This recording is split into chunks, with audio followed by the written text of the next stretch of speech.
Welcome back to our conversation with Attorney General Andrea Campbell.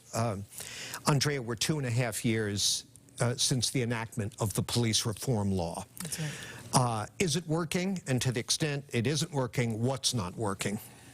Well, I first want to give credit where credit's due, right? That's coming out of George Floyd. We just celebrated in many ways or memorialized the 3-year anniversary of his murder. And the legislature did significant work to pass significant reform in this space. We now have the Post Commission. I have met with leadership at the Post Commission, which really is focusing on not just training, but individual officer conduct. Where there is misconduct, they will step up and do what's necessary. We are working in partnership and bringing our expertise, but also bringing a sense of urgency to that. I've also proposed establishing a police accountability unit within the office. We have posted for that position. We are looking for a director, and that is really to look at the systemic issues. Post does individual officers. We have the authority under that reform law to do pattern and practices investigations. I have some attorneys working on some of these matters, but to do it really well, you need a unit, you need a director, you need a team.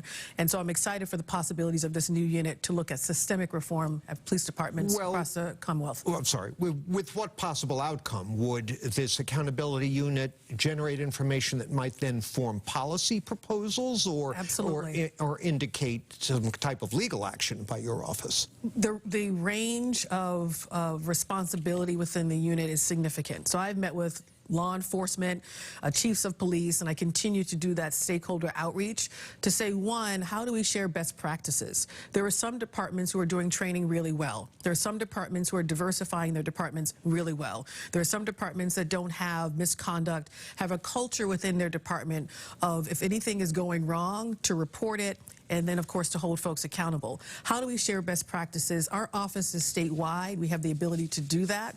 But in addition to that, where we see things that are going terribly wrong, whether it's misappropriation of funds, police misconduct, or any type of racial profiling or things involving racial inequities, which we know exist, how do we work with law enforcement and stakeholders to also address those? That's policy change, that could be litigation, that could be many tools that we have in our toolkit that we could use. Well, in the meantime, policing, I think, is more important than ever. There was just a survey done of Worcester residents where they were asked what their top concerns were, and crime was right at the top, even though in Worcester and elsewhere crime rates are certainly among the lowest in the country. How do you explain that? And what do you want people in Worcester and elsewhere to know about the situation with violent crime?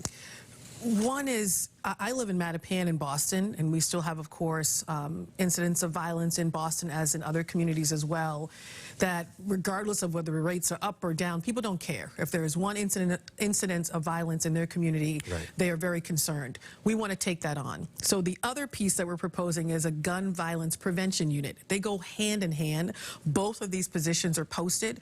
The gun violence prevention unit would work on taking guns off of our streets, including ghost guns. The prevalence of guns is a major issue when it comes to crime. Our office is at the forefront of addressing these issues.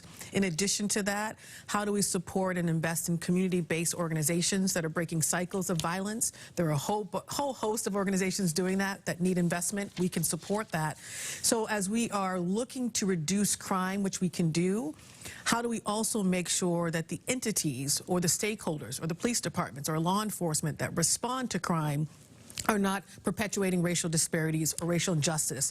You can have both while working with law enforcement and community stakeholders to really deliver in such a way that folks feel safe in their community, and that is a top priority for the office. I'm going to steal another minute from my colleagues on the news desk because I wanted to ask you about a line in your inauguration speech last January. You said, quote, "We can take on corruption, we can hold those who misuse positions of power or, frankly, your money. We can hold them accountable for all of those actions," end quote. What have you seen so far that catches your eye with regard to misuse of public funds? Well, there are some ongoing matters we're looking into that I can't comment on because they have not reached a conclusion, and I want folks to know when we reach a conclusion in an investigation, we will be public as to how we got there.